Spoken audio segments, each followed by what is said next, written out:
جناب یہ بتائیں فروخ حبیب صاحب کہ آزاد کشمیر میں آپ کی حکومت قائم ہو گئی ایک یعنی گلگت بلتستان کے بعد، عملاً اس وقت سوائے سندھ کے مرکز اور صوبوں اور ریاستوں میں آپ کی حکومت ہے. اب آپ کی ترجیح اول کیا ہے کہ اگلے الیکشن کی ظاہر تیاری شروع ہو چکی ہے، یہ جو جماعت کے اندر کہیں کہیں اختلافات سر اٹھاتے ہیں، کوئی جا رہا ہے کوئی آ رہا ہے، اس پر بھی کوئی سوچ بچار ہو رہی ہے کہ اب ٹیم جو ہے مکمل سمجھی جائے، ٹیم میں رد و بدل نہ ہوتا رہے مسلسل؟ دیکھیں بات یہ ہے کہ جو ٹیم کے رد و بدل کا معاملہ ہے وہ وقتاً فوقتاً آپ جائزہ ضرور لیتے ہیں اور اس کے مطابق اپنی فیصلہ سازی بھی کرتے ہیں، لیکن بنیادی چیز یہ ہے کہ 97 کے اندر جب انتخابات ہوئے تو ہماری کوئی سیٹ نہیں تھی. 2002 میں ایک سیٹ ملی، 2008 میں بائیکاٹ کی عدلیہ بحالی کی وجہ سے، 2013 میں قومی اسمبلی میں نشستیں آئیں، پنجاب میں آئیں، لیکن خیبر پختونخوا میں گورنمنٹ آئی.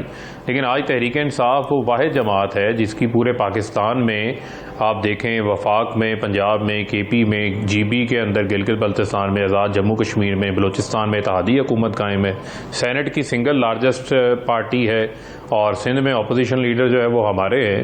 تو پی ٹی آئی جو ہے وہ ایک صحیح معنوں میں وفاق کی جماعت جو ہے وہ بن کے ابھری ہے.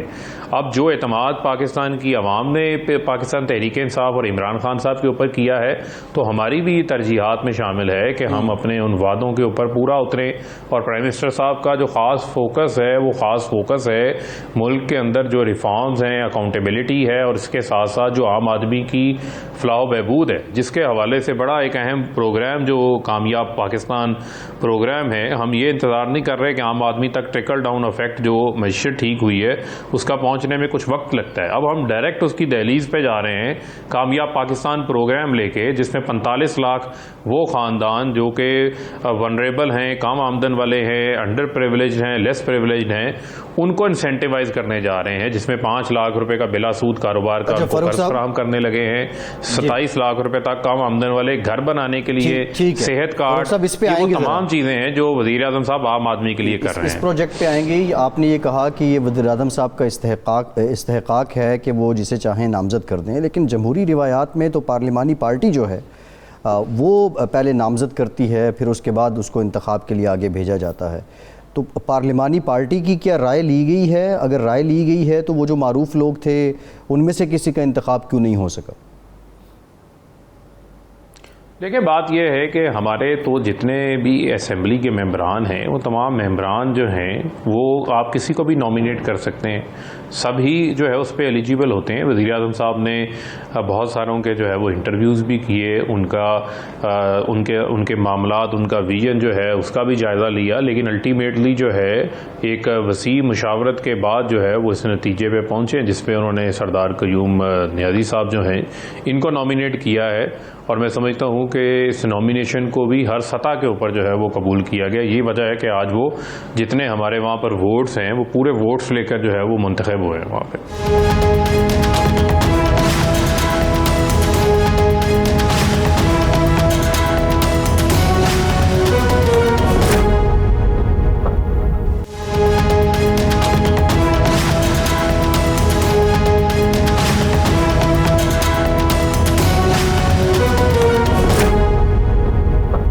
یہ سردار عبدالقیوم خان نیازی کے لیے کیا سب سے بڑا چیلنج یہ نہیں ہوگا کہ سردار تنویر الیاس صاحب جو امیدوار تھے اور سلطان محمود صاحب جو تیسری دفعہ وزیر اعظم بننا چاہتے تھے وہ ان کے لیے مسائل کھڑے کریں وہاں، کیونکہ ان کو نظر انداز تو کیا گیا ہے؟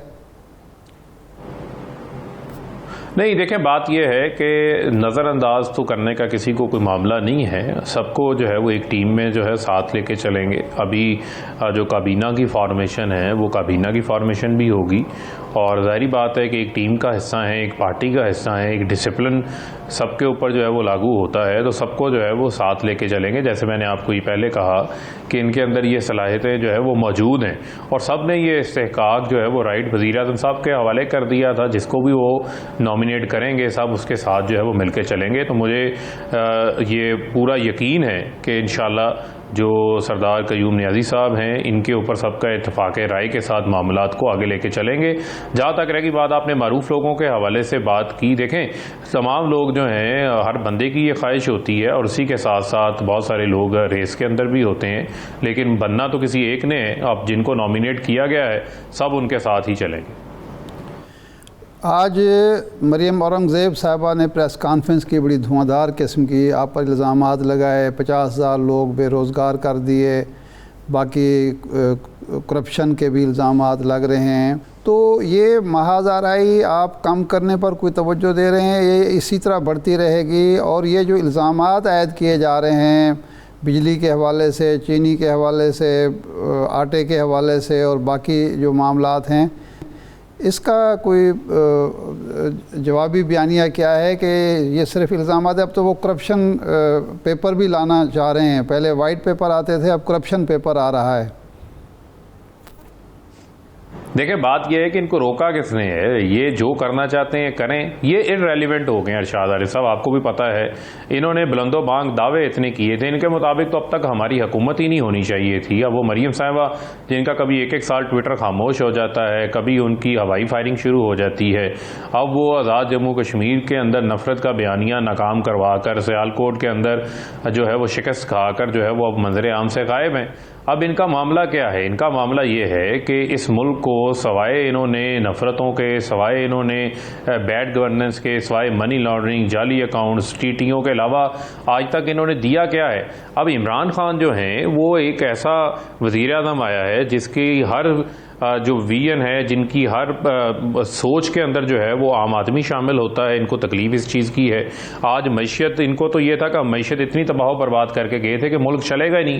اب یہ پریشان ہے کہ کووڈ کے اندر عمران خان صاحب معیشت کو نہ انہوں نے صرف بحال کیا بلکہ گروتھ کی طرف لے گئے ہیں۔ 4% گروتھ آ گئی ہے، کرنٹ اکاؤنٹ ڈیفیسٹ ہم نے کنٹرول کر لیا، ملک کے فارن ریزروز میں اضافہ ہو رہا ہے، ملک کے اندر تاریخی ایکسپورٹس ہوئی ہیں 31 بلین ڈالر کی، تاریخی زر مبادلہ 29.4 بلین ڈالر کا آیا ہے، ڈیمز بن رہے ہیں، ملک کے اندر 900 ارب روپے کی PSDP وفاق جو ہے وہ لے کر آ گیا ہے، صوبے اپنا کام کر رہے ہیں، کووڈ کو ہم نے اچھا ہینڈل کر لیا ہے۔ ورلڈ اکنامک فورم تعریف کر رہا ہے کہ 3 ایسے ممالک ہیں جنہوں نے کووڈ کو بڑے اچھے انداز سے ہینڈل کیا ہے۔ وہ ملک جو زرعی ملک تھا اس میں یہ انہوں نے کیا کیا کہ آج بھی ہمیں دالیں، خوردنی تیل باہر سے امپورٹ کرنا پڑتا ہے۔ اس کے لیے بھی وزیر اعظم صاحب نے زراعت سے خوراک تک فوڈ سیکیورٹی کا پورا نیشنل ٹرانسفارمیشن پلان ہم نے امپلیمنٹ کر دیا ہے، اس کے اوپر اب ہم کام کر رہے ہیں۔ تو ان کو یہ پتہ ہے کہ عمران خان کامیاب ہو رہا ہے اور یہ ناکام ہو گئے ہیں۔ ان کی تمام ڈیڈ لائنیں، ان کے استعفے، عدم اعتماد، لانگ مارچز، سب جو ہے وہ اب منہ کے بل نیچے پڑے ہوئے ہیں۔ تو اب یہ اس قسم کی پھسپھسی قسم کی پریس کانفرنسز کرتے ہیں جس کا ہم جواب بھی دینا پسند نہیں کرتے کیونکہ یہ ریلیونٹ ہے اور ہم انہیں بلا وجہ جو ہے وہ ریلیونٹ نہیں بنانا چاہتے۔ شہباز شریف صاحب، گھر لڑائی پڑی ہوئی ہے، ایک نے پاؤں پکڑے ہوئے ہیں، ایک نے بندوق اٹھائی ہوئی ہے، وہ آپس میں لڑائی پڑی ہوئی ہے ان کی، پہلے اس کو تو سارٹ آؤٹ کر لیں۔ یہ بجا، لیکن بات یہ ہے کہ شہباز شریف صاحب چاہتے ہیں ایک مفاہمتی بیانے کو آگے بڑھانا، اور وہ آپ کے لیے اس لیے مفید ہے کہ آپ جو اصلاحات چاہتے ہیں سسٹم کے اندر، خاص طور پر انتخابی اصلاحات آپ چاہتے ہیں، آپ معاشی اصلاحات چاہتے ہیں، بیوروکریسی کی اصلاحات چاہتے ہیں، تو آپ اس سے فائدہ کیوں نہیں اٹھا رہے؟ کم از کم شہباز شریف کی طرف تو آپ ہاتھ بڑھا سکتے ہیں، آپ ان کو بھی اسی لاٹھی سے آنک رہے ہیں جس سے مریم نواز کو اور نواز شریف کو۔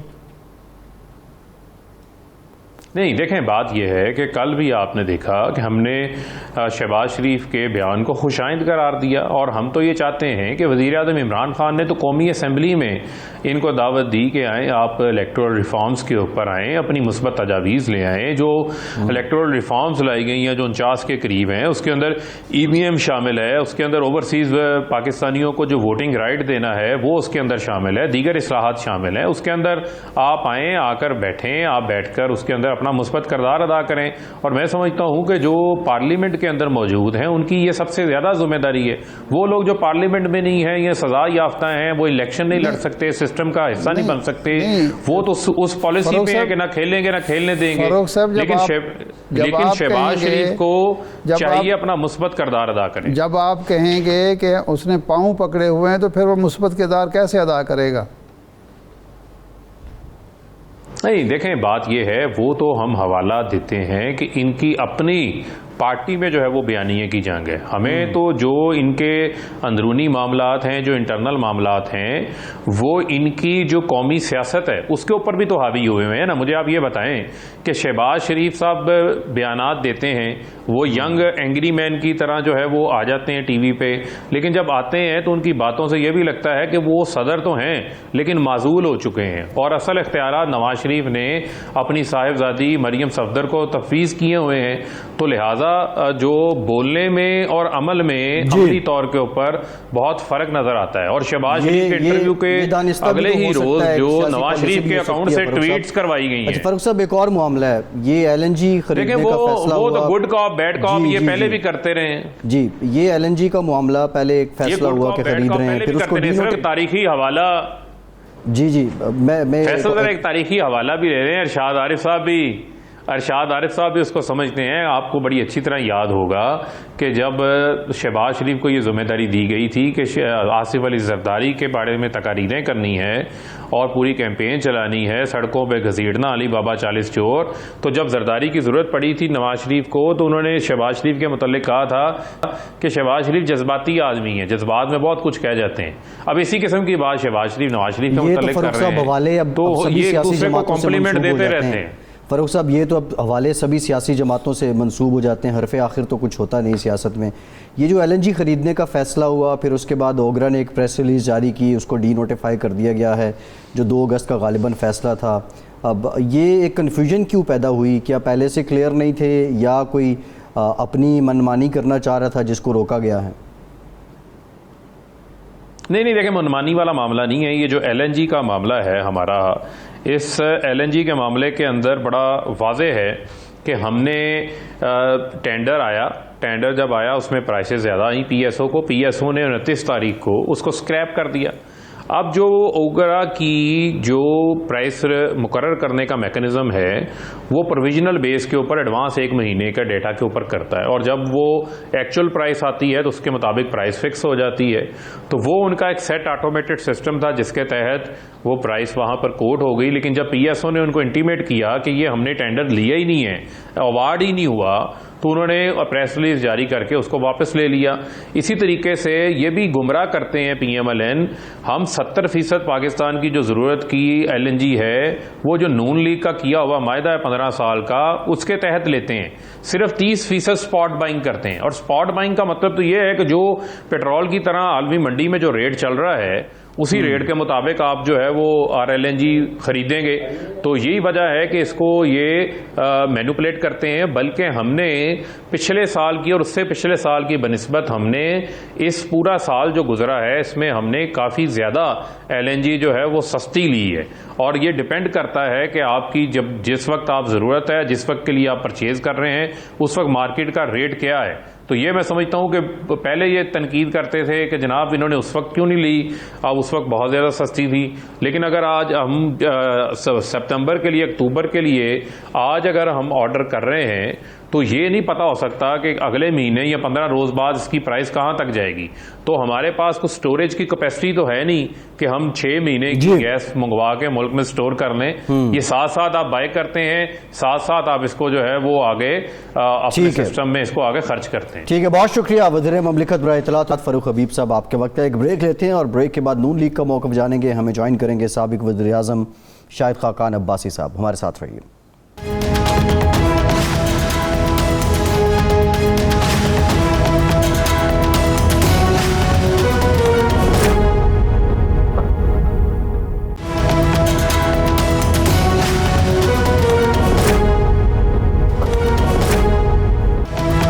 بریک کے بعد ایک بار پھر سے آپ کا خیر مقدم کرتے ہیں. ہمیں جوائن کیا ہے سابق وزیر اعظم پاکستان شاہد خاقان عباسی صاحب نے. عباسی صاحب thank you very much for your time. Sir آپ کی طرف آتے ہیں.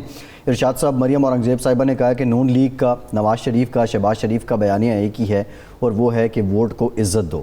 شہباز شریف صاحب جو بار بار مفاہمت کی بات کرتے ہیں, آپ کیا سمجھتے ہیں کہ ایک ہی بیانیہ ہے اور ووٹ کو عزت دو اور مفاہمت دونوں ساتھ ساتھ چل سکتے ہیں؟ ارشاد صاحب دیکھیں, بات یہ ہے کہ مریم اورنگزیب صاحبہ کو یہی کہنا چاہیے, وہ ترجمان ہے پارٹی کے, وہ یہی کچھ کہیں گی. لیکن جو بات شہباز شریف صاحب اپنے انٹرویو میں کہہ رہے تھے اور جو ایاز صادق صاحب نے ہمارے پروگرام میں کہی اور شاید خاقان عباسی صاحب کل پرسوں ایک اور ٹی وی چینل پہ کہہ رہے تھے، اس میں تو ایک تضاد ہمیں نظر آتا ہے، کیونکہ جو شہباز شریف صاحب ہیں جو صدر مسلم لیگ کے، جن کا بیانیہ پارٹی کا بیانیہ ہونا چاہیے، وہ تو کہتے ہیں کہ ماضی کو چھوڑیں اور مستقبل کی بات کریں اور مفاہمت کی بات کریں، ایک وسیع تر مفاہمت ہونی چاہیے، جبکہ جو مزاحمت کا بیانیہ ہے یا ووٹ کو عزت دو کا بیانیہ ہے، وہ مزاحمت کا بیانیہ ہے، اور آزاد کشمیری میں ہم نے جو تقریریں سنی وہ یہی تھیں۔ تو اب شاید خاقان عباسی صاحب ہمارے پاس موجود ہیں، وہ بہترین آدمی ہیں یہ ہمیں بتانے کے لیے کہ ایک شہباز شریف صاحب بات کر رہے ہیں، ایک آپ نے کہی، شہباز شریف صاحب کہتے ہیں کہ 18 کے الیکشن کے نتائج بالکل مختلف ہو سکتے تھے، بلکہ نواز شریف صاحب چوتھی بار وزیر اعظم بن سکتے تھے اگر ہماری اسٹریٹجی بہتر ہوتی، اچھی ہوتی، اور آپ فرماتے ہیں کہ نہیں، اسٹریٹجی کا کوئی تعلق نہیں تھا، وہ تو نتائج طے شدہ تھے۔ تو یہ بیانیے کی جو کنفیوژن ہے عباسی صاحب، آپ اس کو کس نظر سے دیکھتے ہیں؟ ہمیں بتائیں کہ یہ اختلاف فکر و نظر ہے، دو مختلف جہتیں ہیں جو اکٹھی نہیں ہو رہی ایک جگہ، یا پارٹی واقعی دو مختلف دھاروں میں بڑھتی نظر آ رہی ہے؟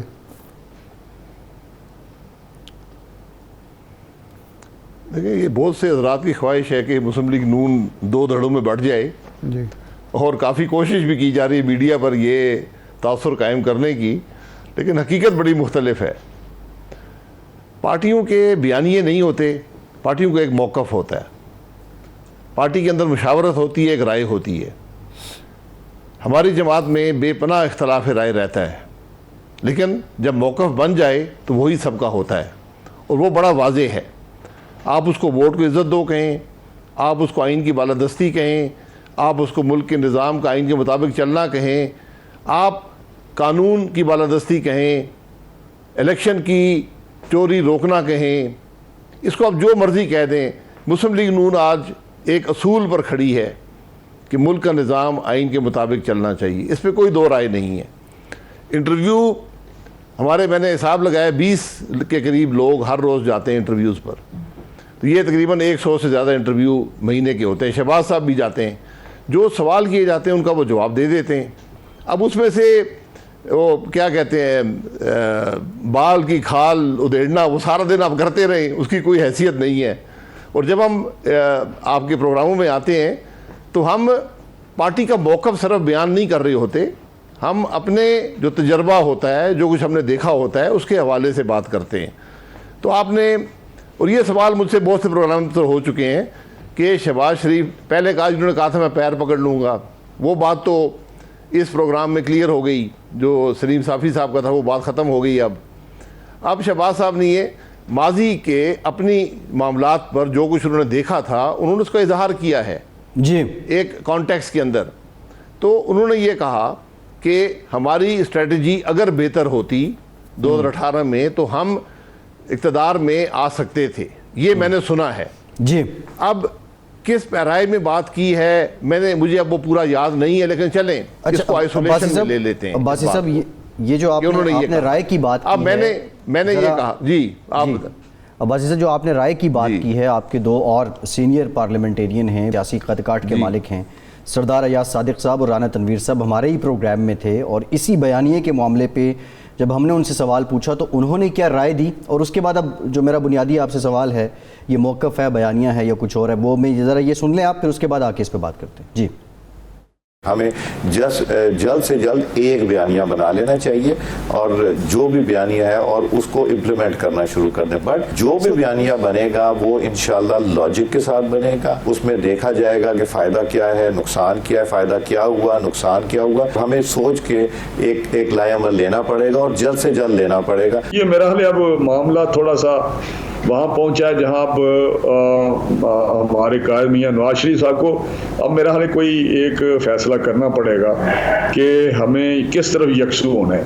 تو میرا حال اس یکسوئی جو ہے وہی ہمیں آگے لے کے جائے گی۔ اگر اسی طرح ہوا تو میرا ڈسپلن جو ہے پارٹیوں میں جو ایک ہونا چاہیے، بہت زیادہ اس کی ضرورت ہوتی ہے پولیٹیکل پارٹیز میں، وہ ڈسپلن اب مجھے اروڈ ہوتا ہوا نظر آ رہا ہے۔ اگر ہمارے قیادت نے یا ہمارے قائد نے اس میں انٹروین نہ کیا اور یہ چیزیں نہ سلجھائیں۔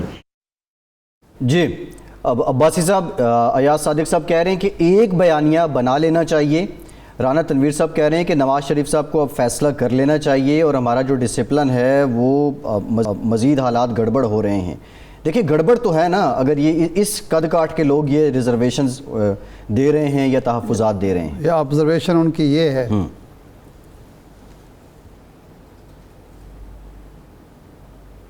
دیکھیں میں پھر کہوں گا، ایک ٹی وی پروگرام پر یہ دونوں حضرات گئے ہیں، انہوں نے وہاں پر بات کی ہے جو کچھ ان کے ذہن میں تھا۔ میں نے آپ کو اسی لیے کہا کہ پارٹیوں کے بیانیے نہیں ہوتے کہ ہم کوئی ایڈورٹائز کریں گے باہر جا کر، پارٹیوں کا موقف ہوتا ہے۔ آپ سوال اگر یہ کریں گے بیانیہ ایک ہے تو وہ کہیں گے جی پتہ نہیں بیانیہ کیا ہے، رانا تنویر صاحب کہیں گے مجھے پتہ نہیں بیانیہ کیا ہے۔ تو بیانیہ نہیں ہے، موقف ہے۔ آپ سیدھا سوال کر لیں کہ کیا مسلم لیگ نون آج اس اصول پر کھڑی ہے کہ آئین کی بالادستی ہونی چاہیے، ملک آئین کے مطابق چلنا چاہیے، ہر ادارہ اپنی آئینی حدود میں رہ کر کام کرے، اس میں کوئی اختلاف نہیں ہے۔ اور میں اسی لیے میں کہتا ہوں ان حضرات سے بھی پہلے بھی میں نے یہ کہا ہے، سب لوگ ناراض ہوتے ہیں، اگر کسی کو شک ہے، شبہ ہے کہ پاکستان مسلم لیگ نون کا موقف یا بیانیہ جو بھی آپ اس کو کہنا چاہیں وہ کیا ہے جماعت کے اندر، تو وہ صدر سے پوچھ سکتے ہیں، یا میں بھی سینئر نائب صاحب مجھ سے پوچھ سکتے ہیں۔ شاید خاقان عباسی صاحب، صدر صاحب اس کے اندر کوئی دو رائے نہیں ہے۔ نہیں، عباسی صاحب صدر تو یہ کہہ رہے ہیں کہ یہ ماضی کے ہم قصے لے کے بیٹھ جاتے ہیں اور جو توتکار ہوتی ہے وہ چھوڑیں، اب مستقبل کی بات کریں اور مفاہمت کی بات کریں۔ تو وہ تو ان کا موقف، اب آپ کا جو موقف ہے یا مریم صاحبہ کا موقف ہے، کیا وہی موقف ہے کہ اب مفاہمت کرنی ہے حکومت کے ساتھ، اداروں کے ساتھ مفاہمت کے ساتھ چلنا ہے ماضی کو بھول کے؟ مسلم لیگ کا موقف ہے، مسلم لیگ کا ایک موقف ہے، وہی موقف شہباز شریف صاحب کا بھی ہے، وہی موقف میرا بھی ہے، وہی موقف مریم صاحبہ کا بھی ہے، وہی موقف رانا تنویر صاحب کا بھی ہے، اور وہی موقف سردار ایاز صاحب کا بھی ہے جو میں آپ کو بیان کر چکا ہوں۔ اب اس میں آپ یہ کہیں ماضی کی بات کریں یا نہ کریں، تو ماضی کی بات کرنے کی بالکل ضرورت نہیں ہے، لیکن ماضی سے سبق تو حاصل کرنا ہے نا۔ اگر ہم وہی غلطیاں دہرائیں گے جو ہم نے ماضی میں کی ہیں، اگر ہم الیکشن چوری کی بات نہیں کریں گے تو پھر کیا بات کریں گے؟ ہم یہ کہہ رہے ہیں کہ ماضی کو دیکھیں، سبق حاصل کریں، کسی کی حد تک مقصود نہیں ہے۔ میں اسی لیے کہتا ہوں ہمیشہ ایک ٹروتھ کمیشن بنا دیں تاکہ یہ معاملات ختم ہو جائیں ہمیشہ کے لیے کہ ہمارے ملک میں ہوتا کیا رہا ہے۔ یہ شاید دنیا کا واحد ملک ہے جس کی پوری تاریخ ہی میسر نہیں ہے کہ ہمارے ملک میں 1948 کے بعد کیا ہوتا رہا ہے۔ اس پر ہر آدمی کی اپنی رائے ہے، چاہے وہ مستقبل قریب ہے یا مستقبل بعید ہے، اس پر ہر شخص کی رائے فرق ہے۔ اس کو ہمیں کچھ اس کا حل نکالنا پڑے گا، لیکن اگر ہم ماضی کو نہیں دیکھیں گے تو پھر ہم سبق کیسے حاصل کریں گے؟ اگر ہم یہ قبول کر لیں کہ ہاں اس ملک میں الیکشن چوری ہونے چاہیے تو پھر ملک تو آگے نہیں چلے گا۔ آج ملک کے جو حالات ہیں اس کی واحد وجہ 2018 کے الیکشن کی چوری ہے۔ تو اگر آپ شہباز صاحب کو یہ ایک بیان لے لیں کہ جی میں ماضی کی بات مت کریں، وہ یہ کہہ رہے ہیں کہ ہمیں ماضی میں رہنا نہیں چاہیے۔ میں بھی اس بات سے اتفاق کرتا ہوں، آپ بھی اس بات سے اتفاق کریں گے، لیکن ماضی سے سبق تو حاصل کرنا ہے۔ عباسی صاحب، یہ جو 18 کے الیکشن چورے ہوئے، لیکن دوسرا فریق یہ کہتا ہے کہ 13 کے الیکشن چوری ہوئے، اور 13 والے کہتے ہیں کہ 8 کے الیکشن چوری ہوئے، تو یہ تو پھر مسئلہ ایک گورکھ دھندا ہی ہوگا۔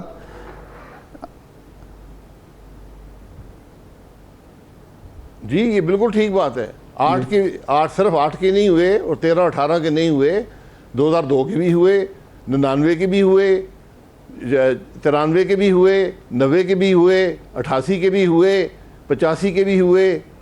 جب سے پاکستان بنا الیکشن تو چوری ہو رہے ہیں، اصل مسئلہ یہ ہے۔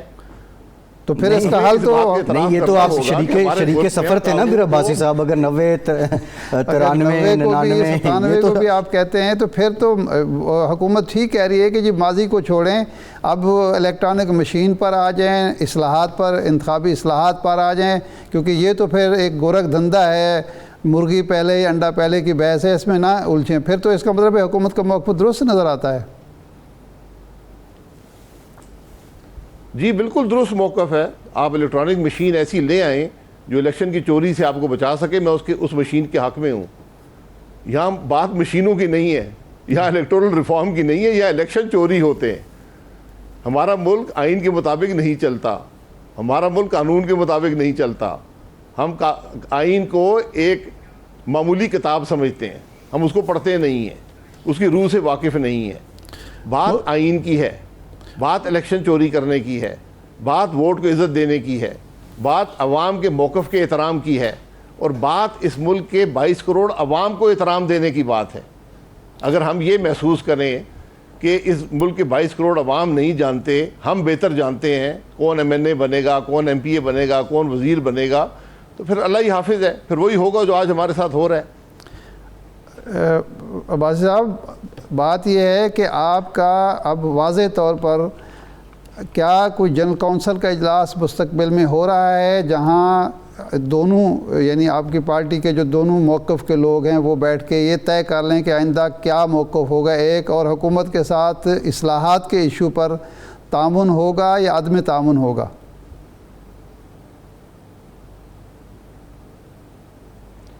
دیکھیں, موقف جماعت میں دو ہیں ہی نہیں. یہ صرف ٹی وی پروگراموں میں دو موقف بیان کیے جاتے ہیں. میں نے آج تک کسی سے نہیں سنا کہ جماعت کے دو موقف ہیں. اور میں اس شخص سے ملنا چاہتا ہوں جو یہ کہے کہ اس ملک میں آئین کو توڑنے کی اجازت ہونی چاہیے, جو یہ کہہ سکے کہ ملک میں الیکشن چوری کرنے کی اجازت ہونی چاہیے, جو یہ کہہ سکے کہ عوام کی رائے کا احترام نہیں ہونا چاہیے. میں اس شخص کو ملنا چاہتا ہوں. یہ تحریک انصاف کا کوئی بندہ کہتا ہے, ریفارم کی بات ہے, بات یہ ہے, یہ تحریک انصاف کا کوئی بندہ کہتا ہے یہ کہ آئین کے مطابق ملک نہیں چلنا چاہیے, الیکشن چوری ہونے چاہیے, یہ تو ساری جماعتوں کا موقف ہے. مسئلہ تو اختلاف تو وہاں پیدا ہوتا ہے کہ اس کو روکنا کیسے. تو آج ملک آئین کے مطابق کیوں, آج ملک آئین کے مطابق کیوں نہیں چل رہا؟ پھر آج آپ کے خیال میں ملک آئین کے مطابق چل رہا ہے؟ نہیں, جو اقتدار میں بیٹھے ہیں وہ تو یہی کہہ رہے ہیں. بات تو یہ ہے نا کہ اگر آپ اپنے حالات کو دیکھ لیں, جی اپنے حالات کو دیکھ لیں, ہم بھی یہی کہہ رہے ہیں. ہم یہ کہہ رہے ہیں کہ جس تنخواہ پر عمران خان نوکری کر رہا ہے, ہم اس تنخواہ پر نوکری کرنے کو تیار نہیں ہیں. ساری بات یہ ہے. نہیں, آپ کس تنخواہ پر نوکری کرنا چاہتے ہیں؟ مسلم لیگ کی لیڈرشپ جو ہے, دیکھیں آپ نے کہہ دیا کہ 13 کے الیکشن آئینی تنخواہ پر نوکری کرنا چاہتا ہوں. میں ایک شفاف الیکشن کے نتیجے میں آنے والی حکومت میں آئینی تنخواہ پر نوکری کرنا چاہتا ہوں. جی, شہباز شریف صاحب کی بالادستی ہو جس میں ہر ادارہ اپنی آئینی حدود میں رہے. جی ٹھیک. اچھا عباسی صاحب, ایک اور معاملہ ہے. آج آپ کی پارٹی کی جانب سے اعلان کیا گیا کہ 17 اگست کو کرپشن پیپرز جاری کریں گے. وائٹ پیپرز ہم نے سنے تھے جاری ہوتے ہیں, یہ کرپشن پیپرز کا ہم پہلی مرتبہ سن رہے ہیں. پیپرز سے آگے پروف کیا ہیں؟ الزام تو سیاست میں لگتے ہیں, لیکن آپ اگر جو الزام عائد کر رہے ہیں حکومت پہ, اس کے ثبوت کیا ہیں کہ یہاں اس دور میں بھی کرپشن ہو رہی ہے اور وزیر کرپشن کر رہے ہیں؟ جی, آج پاکستان کی کرپٹ ترین حکومت ہے. اس کے پروف میں آپ کو بتا دیتا ہوں. چینی 53 روپے سے 120 پہ جا پہنچی ہے. سیدھا کرپشن ہے. فائدہ حاصل کرنے والے کابینہ کی ٹیبل پر بیٹھے تھے. یہ کرپشن نہیں ہے. گندم جو ہے وہ 35 روپے سے 70 روپے پہ جا پہنچی ہے. کس نے کوٹے جاری کیے؟ کس نے سمگل ہونے دی گندم؟ کس نے گندم کی امپورٹ میں پیسے بنائے؟ یہ کرپشن نہیں ہے. آپ پنجاب میں پتہ کریں, وہ ملیں جو بند پڑی تھیں ان کے نام پر بھی کوٹے جاری کیے گئے. کیا آپ کو اس بات کا علم نہیں ہے کہ آج پنجاب میں ہر پوسٹنگ بکتی ہے؟ ہر کرپٹ افسر پیسے دے کر نوکریوں پر لگتا ہے. کیا یہ کرپشن نہیں ہے کہ اس ملک میں فرنس آئل امپورٹ ہوا اور بجلی بنانے کے لیے جو 3 گنا مہنگی بجلی بنتی ہے؟ کیا یہ کرپشن نہیں ہے کہ آج آپ ایل این جی جو خرید رہے ہیں وہ دنیا کی مہنگی ترین ایل این جی ہے؟ بہت شکریہ. سابق وزیر اعظم شاہد خاقان عباسی صاحب ہمارے ساتھ تھے. ایک بریک لیتے ہیں اور بریک کے بعد کچھ دیگر معاملات پہ بات کریں گے.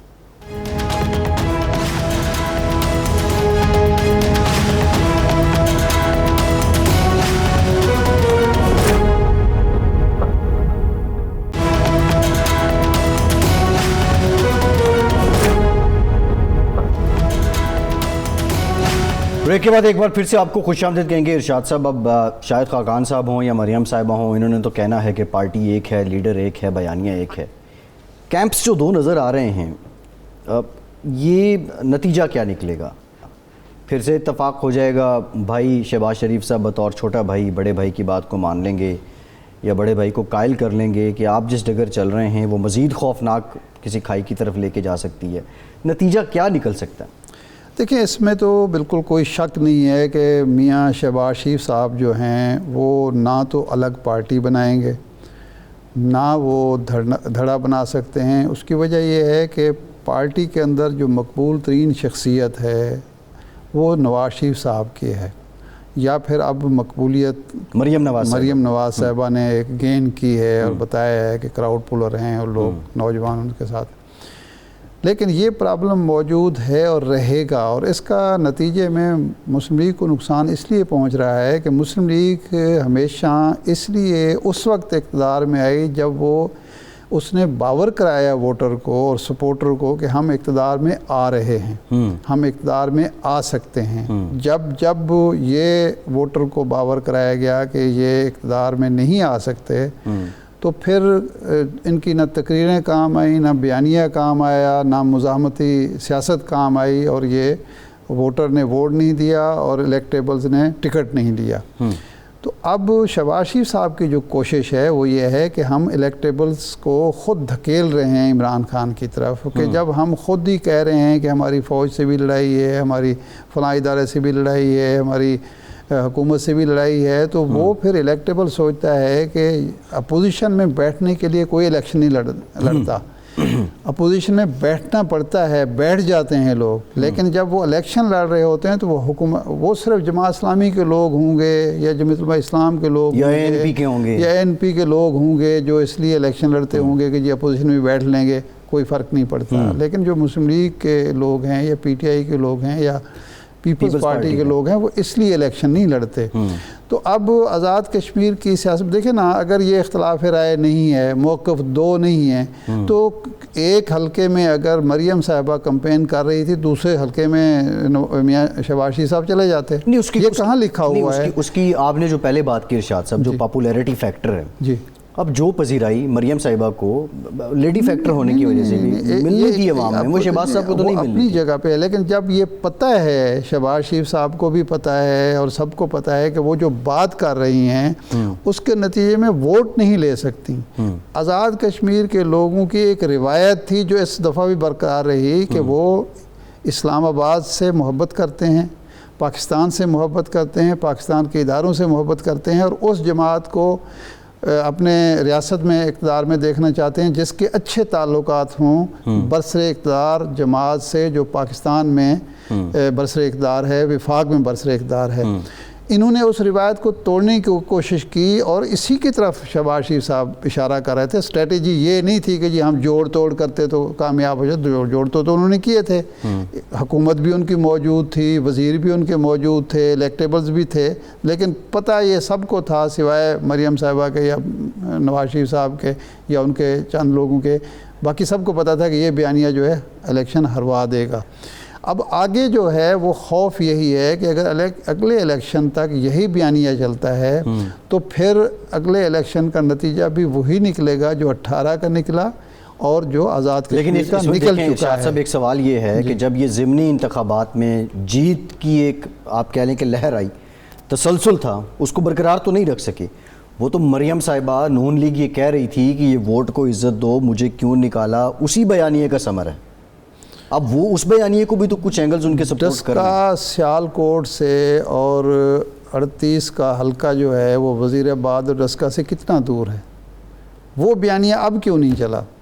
اگر یہ بیانیے کی جیت تھی, آپ کا کینڈیڈیٹ اچھا تھا, نوشین افتخار اچھی کینڈیڈیٹ تھیں, وہ ایک روایتی طور پر ان کی سیٹ تھی, وہ ایک خاتون تھی, ان کے والد کا انتقال ہوا تھا, ہمدردی کا ووٹ پڑا. دوسری سائڈ حکومت کی کارکردگی بھی ماشاءاللہ تھی, مسائل تھے, مہنگائی کا ان دنوں بہت زیادہ ایشو تھا, تو آپ نے الیکشن جیت لیا. اگر الیکشن دیکھیں, ایک اور بھی دیکھیں, اگر آپ نے 2 سیٹیں جیت کر ایک آزاد کشمیر کا پورا الیکشن ہار دیا تو یہ کہاں کی کوئی اچھی اسٹریٹجی ہے؟ اب یہ بتائیے، اگر وہ جیت بیانیے کا نتیجہ تھی تو یہ ہار بھی پھر بیانیے کا نتیجہ ہے۔ دیکھیں اس میں یہی تو سوال ہے نا ارشاد صاحب، اب out of blue Peoples Party دوسرے نمبر پہ آ گئی اور نون لیگ سے دگنی سیٹس لی ہیں انہوں نے کشمیر میں، جی یہ کیسے ممکن ہو گیا؟ کیا یہی خدشہ یہ اس لیے آپ سمجھ رہے ہیں کہ نون لیگ، شہباز شریف یا نواز شریف بھانپ رہے ہیں کہ سیاست میں کچھ بھی ہو سکتا ہے، یہ آنے والے انتخابات میں ہو سکتا ہے کہ پنجاب میں بھی ہو جائے؟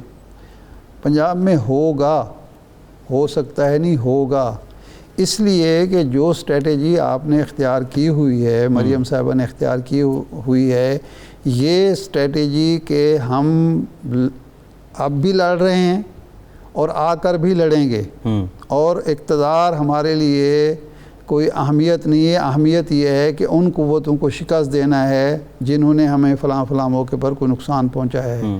تو اس کے نتیجے میں آپ کو الیکشن پیپلز پارٹی کی اسٹریٹجی بہتر ہے کہ پیپلز پارٹی یہ تاثر دے رہی ہے کہ جی ہم جیتنے کے لیے الیکشن لڑ رہے ہیں، ہم اقتدار میں آنے کے لیے لڑ رہے ہیں۔ آپ کہتے ہیں کہ ہم اقتدار میں آ کر بھی لڑنے کے لیے الیکشن لڑ رہے ہیں، تو پھر ظاہر بات ہے کہ پیپلز پارٹی کو فائدہ پہنچے گا۔ یہ بڑا ویلڈ پوائنٹ ہے آپ کا ارشاد صاحب۔ ارشاد صاحب پروگرام ختم ہو گیا ہے، بہت شکریہ آپ کا آج کے پروگرام سے۔